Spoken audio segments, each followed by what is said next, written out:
In this podcast episode, we want to introduce you to our BCEN friend, Jonathan Green. Come along as Michael Dexter and Holly Briggs talk with Jonathan about his drive to influence and empower the entire healthcare team. This episode is called Engineering Excellence with Intentional Leadership.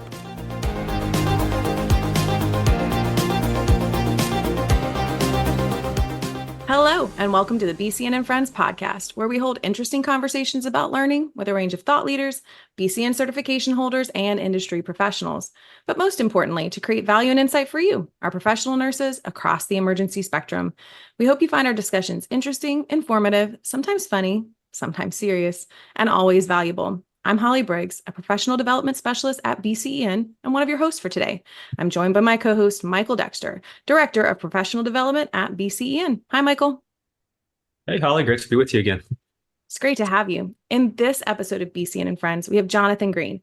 Jonathan is doing all the things in New York, from directing, teaching, volunteering, training, and educating. He makes time to build the future of nursing and healthcare. Michael, could you please introduce us to our BCEN friend, Jonathan? Yeah, absolutely. Jonathan Green is the Senior Director of Nursing at Montefiore Medical Center's Einstein campus in Bronx, New York, responsible for nursing practice and operations across multiple service lines. He has over 25 years of healthcare leadership experience with an emphasis on emergency and critical care nursing and nursing leadership. He's active in the Emergency Nurses Association, the American College of Healthcare Executives, and is a life member of the Veterans of Foreign Wars. He teaches nursing leadership courses in the graduate and undergraduate programs at Excelsior University in Albany, New York, and consults on a variety of nursing leadership and nursing education topics.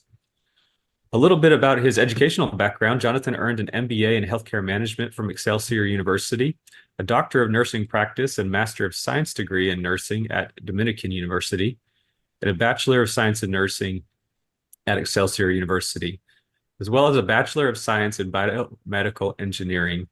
He's board certified in healthcare management as a fellow of the American College of Healthcare Executives, as an emergency nurse and nurse practitioner with his CEN and ENP-C, critical care nurse with the CCRN, and a nurse executive advanced. Jonathan, welcome to the BCN and Friends podcast. It's a pleasure to have you with us today. Hey, Michael, thank you so much. I'm excited to be here. Yeah, well, you have done quite a bit in your career, and certainly a lot to be proud of, and a lot that you've done not only for yourself, but for many, many others around you, and been a role model to many. But tell us how you got here. We always like to know what started your career in healthcare. Why did you decide to become a nurse, and kind of where has that path taken you up till now? Well, it's been an interesting journey over the last 25 years. I started as a biomedical engineering major and volunteered for the campus ambulance service and realized how much I really enjoyed taking care of patients. So became an EMT, started working as a patient care technician in the hospital there in Troy, New York. And from there, it just grew and advanced. I became a paramedic, became a manager. I knew that I wanted to do more and I wanted to advance how I cared for patients. So I went back, became a registered nurse, continued that journey in the emergency department as an emergency nurse, worked in critical care, and went back to school for my master's degree, became a nurse practitioner. And then along the way, started to branch out into some nursing education work. In addition to caring for patients, I love teaching and helping others to grow in the profession, and then entered nursing leadership. And that's where I've been for the last 10 years or so, in various leadership roles, emergency department, critical care, and now overseeing critical care, ED, and telemetry units, and working on a variety of quality and safety projects across the organization. So it's been a great ride. Along the way, I should add, I had joined the Army Reserve as a medical operations officer, developed tremendous opportunities there with leadership development and training, served one tour in Iraq, and then when I got home, came right back into nursing and took those lessons learned and skills and brought them into the work that I do today. So what made you look into teaching? Because now you're also a professor as well. So how did that start? Well, so I love taking care of patients, and I realized early on I also enjoyed mentoring and helping others to grow. So it seemed like a logical progression to me. So while working as a nurse, I started, and as a nurse practitioner, I started teaching in the nurse practitioner program, had an opportunity to go back to Excelsior University and teach there. It's an online learning program, which has great value for me. I believe in making education accessible to as many people as possible, and that online learning modality gives people the opportunity to go back to school, even though they have families or other commitments and work. So I had that opportunity. And then more recently, a colleague of mine, Janine Lanzone, who works at Montefiore with me, she made the connections and was able to connect me with the course directors at this Introduction to Clinical Medicine course at the Albert Einstein College of Medicine. So I have an opportunity now to take the basic people skills that I've developed as a nurse and now help to bring those to the physicians in training at the medical school in their first year as we try to build their capacity to communicate, to form relationships with patients, and then ideally go on to do many great things as physicians. That is very interesting. Honestly, the whole span of your career is very interesting, to go from biomedical engineering, realize that you have this connection with patients, then to go on and say, like, not only do I enjoy clinical care, but I think I actually really enjoy teaching and mentoring. So now I'm going to get back to that. And now there's this other opportunity to connect with medical students and physicians, that they will be impacted by this love of clinical care and a love of patients. And to me, it absolutely makes sense for someone with your experience to step in and teach that to people who will be training to be physicians and providers. So it doesn't seem like a leap, but I've also never really heard of someone doing this. So it's a topic I really kind of want you just to talk a little bit more about, is how are you able to translate your nursing experience into learning opportunities for medical students? I mean, I see it, but tell me what that really looks like. Well, I think the College of Medicine really started this within this ICM program. There are social workers who are teaching, there are other nurses who are teaching, and it's a great opportunity to bring different perspectives to the medical students as they're learning these core communication competencies, how to collect a history from a patient, not yet getting into the nuts and bolts of diagnosis, but just building the relationship and learning how to communicate with empathy with the patients. And so bringing the different disciplines together, including our background as nurses, I think opens up some doors for the students to new ways of thinking about the relationship with the patient and building that trust with the patient so that we can get the full story, the accurate story, and then be able to put together the best treatment plan for the patient that really captures more than just their diagnosis, but understands the patient as a person for a holistic plan. So it's an exciting opportunity. I think the interdisciplinary training model is going to grow as we move forward, recognizing that we all work together every day. We have many things we can learn from each other. But I think as nurses, we spend so much time with patients, we spend so much time building relationships with patients that it seems like a direct connection over to building that relationship on the physician side when they're collecting their information, collecting a history, and building their relationship with the patient. Yeah, I think that's really valuable to start that early. I think it's a great way to build that collaboration and get it to the point where each career can build off of each other and work together in a way that really impacts the good of the individual that's laying there needing the help from the entire group. And to be able to impart your knowledge on medical students, I think is a really awesome opportunity.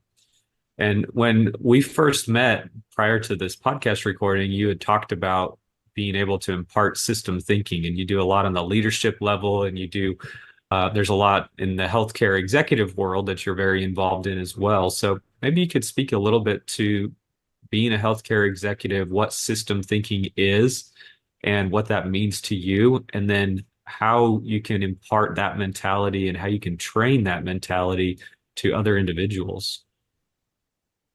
That is a great question. And I'll start with, so system thinking, in my definition, is really having the deep understanding that hospitals, healthcare in general, every healthcare setting, it is an interaction of many parts that come together and no one part stands alone. So recognizing that those interdependencies and relationships exist is the foundation of what I think of as system thinking. I'll use the emergency department as an example.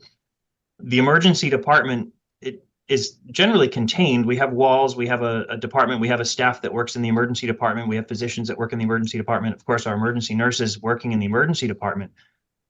But we have relationships with the diagnostic services, imaging. We have relationships with every inpatient unit. We have relationships with EMS. We have relationships with outpatient services.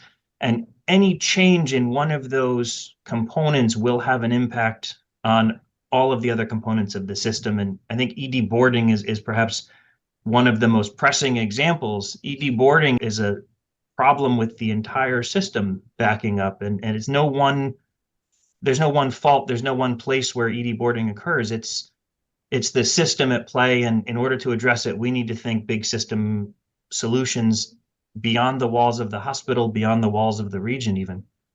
So for me, that's systems thinking. I had an opportunity in a previous hospital. We had a emergency department operations elective for the medical students. So the medical director, the physician leadership taught the medical students about ED operations, and I had an opportunity to contribute to that, meeting with them and going over ED throughput and starting with ED arrival and sort of tracing the pathway all the way through each of the different steps of the ED visit up to admission or discharge. And I just think of that as taking that system thinking. And once you start mapping out all those processes and talking about how a delay here is going to come all the way back to the beginning of the ED visit, and truly the delay in hospital discharge affects our waiting room in the emergency department. So that's systems thinking. And the more we talk about it, the more we start to examine those dependencies between systems. I think that's part of teaching it is mapping the process, understanding where those relationships exist and how we can, as leaders within the organization, as well as bedside nurses, how we can influence those systems and try to drive improvement for our patients. I think that mentality coming into the hospital as a new grad nurse, I had very little understanding. I had very little knowledge about that. It was like, okay, I'm hired in the emergency department. I'm learning about the emergency department. It's definitely felt like that was my place. That's what I know, definitely my own little silo, my own little workflow, right? But as I grew in nursing and as I began to take on precepting roles and charge nurse roles, I began to realize, while yes, I have to focus on my patients and my patient assignment, I have to really be mindful about all the other moving parts that are happening around me, and that I am not near as isolated as I have led myself to believe. There are so many things depending upon me doing the very best to stay efficient, to stay focused, to try to move, through patient care, that the people in different departments, they're actually depending on me and I'm depending on them. And again, that was not something that I came out of nursing school being like, yes, I understand system-focused mentality to healthcare. I had to learn that. And I think having someone such as yourself and people in your roles in nursing schools and in nursing programs and talking to people, new hires, and just kind of building that out from the beginning to help us all realize the problem is going to be multifaceted, but the good part is that understanding that relationship provides solutions that maybe I wouldn't think of, but maybe someone else in another department would. And it opens up this possibility for us to collaborate on solutions that I might not have control over, but you guys might. So I love that you're bringing that side to people. As many people as can hear this, I think it's important for us to all, just kind of break out of our, my four and no more, my department and no more. It's not like that. And it can't be like that. So we could stay and talk on that for a really long time. I feel like I could just let you speak and that could be the whole podcast. It's just system thinking, how to do better. But there is actually another topic I want you to talk to. Again, when we met you for the first time, you talked about this idea that with competence comes confidence and that there's no such thing as wasted education. kind of just expound on those thoughts for me, because I think there's so much to unpack there. And I honestly, I can't wait for you to talk about it. I'm all ears. Thank you. And I wish I could recall who I need to credit with competence comes confidence. And I feel bad that it is not mine. Somebody shared it with me, and it resonates with me. I love it. I think about all of the new nurses that we have coming into the field, and more and more emergency departments are onboarding novice nurses through various types of development programs to work in the emergency department. And it's a high-paced, stressful environment. And so the core of that phrase, with competence comes confidence, is the idea that the more we can make sure that those nurses, novice or expert, are competent and knowledgeable and have the resources they need to do the work, that will then inspire them to be more confident in what they're doing. And with confidence, I think, comes a greater sense of well-being, a greater sense of I belong here. It can, if you come into an environment where you're anxious or nervous, that compounds the stress of the environment. So when we think about creating a healthy work environment, one of the core elements of creating a work environment that people feel healthy and well is making sure that they have the resources, the knowledge, and the competence to perform the work that we're asking them to perform. And along those same lines, then, the more education we can offer, not just on the specific task in question, but the why behind it, the elements of that task to the left and the right, the surrounding physiology and pathophysiology. The more we understand the why that goes behind that task, the more competent we become, the greater confidence we have. So in terms of education, I think we're getting much better as an industry. At least over the 20 years that I've been watching, we've been getting better at investing in education and providing those resources, but there's no such thing as a wasted. Maybe the class isn't directly relevant to what you're doing right now, but it is building your knowledge. It's building what you are aware of, that you may find that you're taking elements of that course that you didn't think was relevant and applying it to the work that you're doing every day, which then drives your competence, which drives your confidence. It's all those interdependencies and relationships again. Well, I 100% agree with what you're saying, so don't take this wrong, but I do want to throw a curveball at you with that. And that is that I have heard over the years, these new grads coming out of nursing school are way too confident they don't have the experience. They don't know what they don't know and these things. So how do you then try to relay that message to somebody that maybe has confidence but doesn't have competence to back it up and doesn't have really the experience, but maybe they think they do? So how do you kind of navigate these waters with letting people understand what true confidence should be built upon?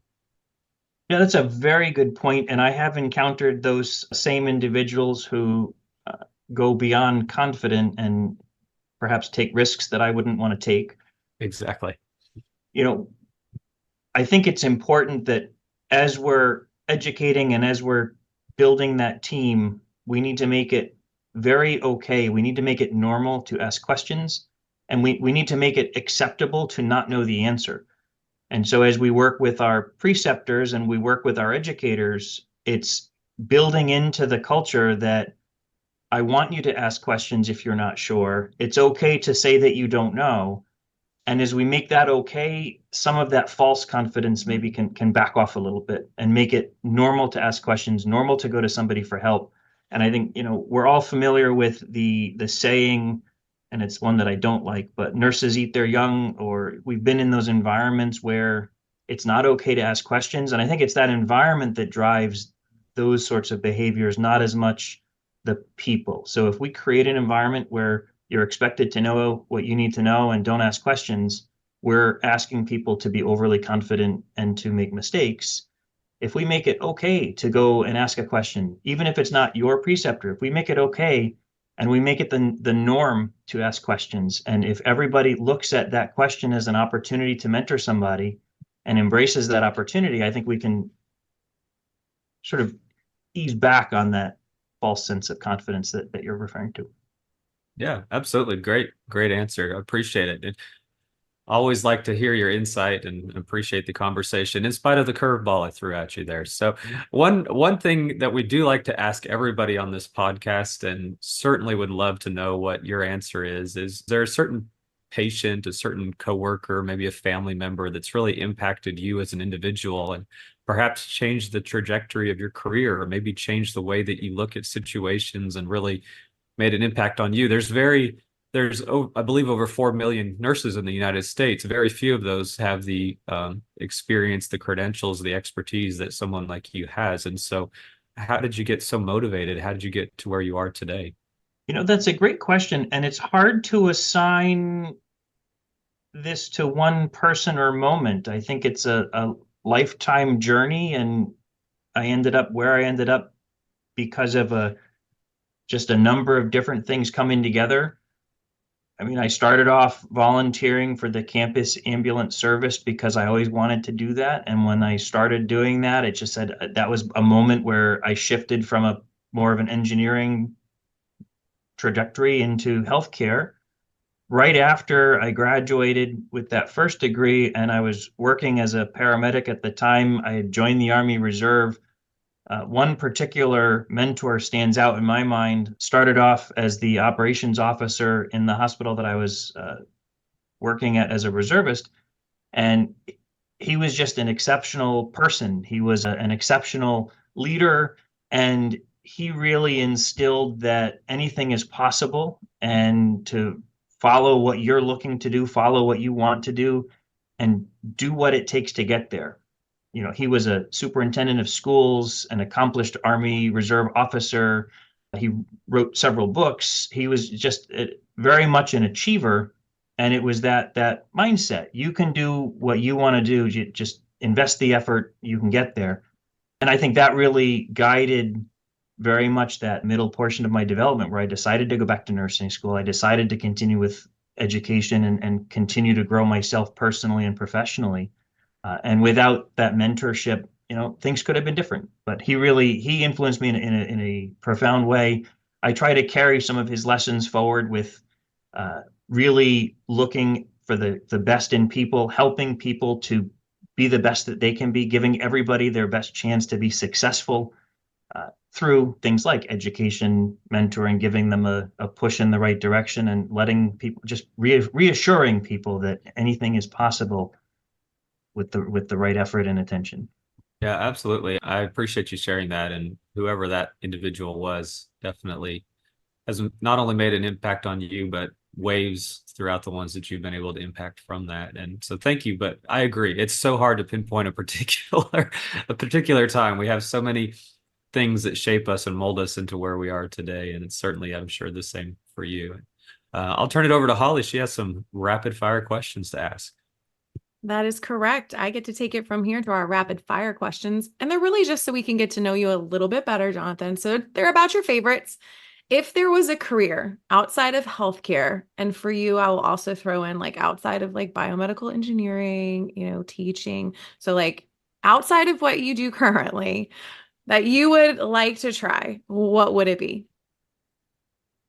Well, I was going to say teaching, but you've taken that away. So that is a great question, and I am struggling to come up with a good answer, because I love teaching, I love mentoring, I love helping people to grow, as well as patient care. But if it had to be outside of those, I think it would be something more it would be a different customer service industry. Again, still very much in line with helping people to grow, helping people, providing a service that people need. So I would have to say maybe something along the lines of retail management. Awesome. I think you would be great at that. If I had a problem, I feel like if I brought it to you, you'd be like, we will get it fixed. You're going to be happier than when you first tried to get this thing done. You're going to walk away, great reviews, 5 stars. Don't you worry. I'm going to get you taken care of. I feel like I could be I can trust this man. It's going to make it happen for me. So, yep, I think your skill set would apply very readily to a lot of different categories. So, all right. I do have some other favorites. And these can be, all-time favorite, or they can be something you're just currently into right now. So favorite book. Favorite book, I have two. I have a favorite nonfiction book, which changes over time, but right now, it is Marcus Buckingham's Love and Work. And it is a favorite because he really dives into how to find your passion and how to find your passion in what you do every day. So really an inspiring book. On the fiction side, the Jack Reacher series, which has now been made into a television series. I love the mystery sort of genre. So the Jack Reacher series right now is my favorite. I will say that I have read some of the Jack Reacher books, and I was like, okay. I mean, again, I like a little bit of mystery. I like kind of the military background, I like that. I like that all woven into like multiple storylines. But I've started to watch the Jack Reacher series online. Sorry, I'm terrible about which platform they might be on, but it's really well done, and the storyline is really good because I hate it when I can figure it out. And so I love it when you're like, oh, I'm not really sure where this is going, but I am on this train. I'm ready to find out. So that's a great one. Oh, now I feel like I'm asking you a question again because we just talked about what I consider a binge-worthy series. But do you have favorite movie, TV show, or binge-worthy series, or is that going to be the one?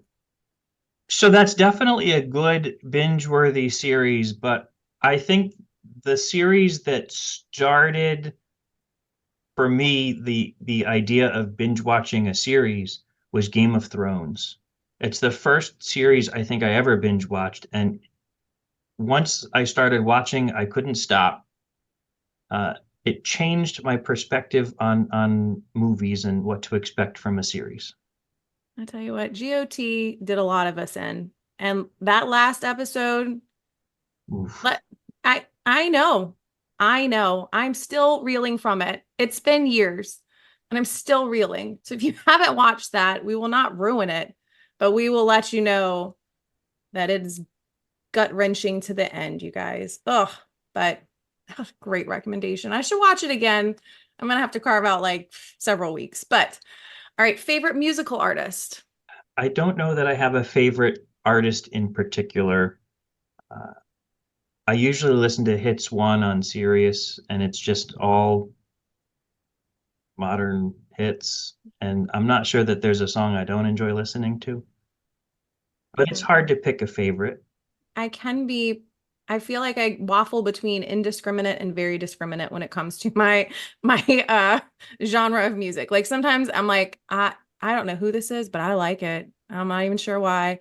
And then there are other times I'm like, I don't really know who this is, but I am for sure this is not for me.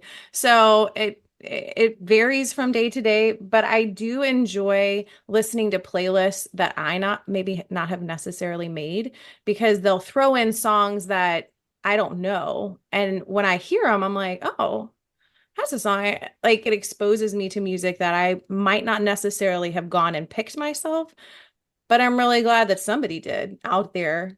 It's probably some AI thing, but the truth is, I appreciate it when it's there. So great recommendations. Okay, this is a good one too. I love asking this question. So, what is your self-care go-to or a hobby like outside of healthcare that just helps you reset?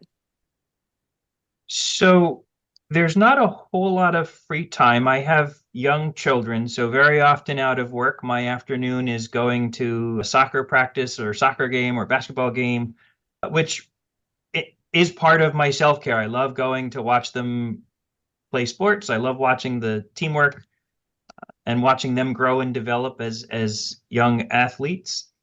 If I'm not doing that, I would say it's taking on projects around the house. Maybe that's the engineering still coming out. I recently was frustrated that the surface of my deck was starting to get a little old and rotted and ended up rebuilding the deck. That's sort of an exception. That was a big project, but generally little projects around the house that I can take care of that just a chance to improve the environment of my home, make the home a little more comfortable, and use skills that at one time I did a lot of work in. like you said, there's nothing wasted, right? So you're like, look, I will apply this. It probably won't be in building a biomedical gadget, but it will be improving my deck. Well, thanks for sharing all that, Jonathan. If our audience wants to follow you online, what social media platforms could they connect with you? So I am on LinkedIn. The username is jgreendnp.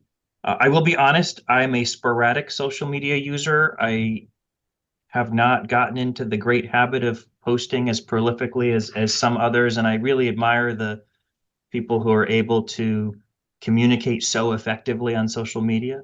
But LinkedIn, jgreendnp, and I would encourage or welcome people if you want to connect and communicate.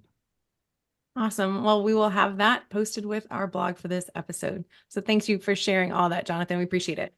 Jonathan, I appreciate you even talking about how you are using some of your old engineering skills towards fixing your deck, and just goes back to the whole comment you made earlier about that there's no wasted education and that there's certainly opportunities to connect dots. And I think in healthcare, that's really, really important, that many of these opportunities that were provided in facilities, whether it's an educational course or a preceptorship at the bedside, there's so many ways that we can then take that and implement it in other areas. And I think having thought leaders like yourself that are looking at systems, processes, and really looking at impacting new nurses in the profession, I think are really valuable. So thank you for sharing your expertise with us. Thank you for sharing your time and your thoughts and all that you're doing. We really appreciate the time that you've spent with us today. Thank you, Michael and Holly. It's been my pleasure and my honor to join you today, and I really had a great time with you. Well, I want to take this time to thank Jonathan for joining us for this episode of BCEN and Friends. Thank you, Jonathan, for sharing your leadership experience, expertise, and knowledge. You have made and continue to make a huge contribution to the profession of nursing and its future leaders. We truly appreciate all that you are doing. And to all of our listeners, we hope you will stay tuned as we continue with BCEN and Friends and bring you new, meaningful content and perspectives. If you have a suggestion for an episode, please email us at bcn@bcn.org. I'm Holly Briggs, here with Michael Dexter, and on behalf of the entire BCEN team, we thank and celebrate you for all that you're doing as professional nurses across the emergency spectrum. Until next time, we are out.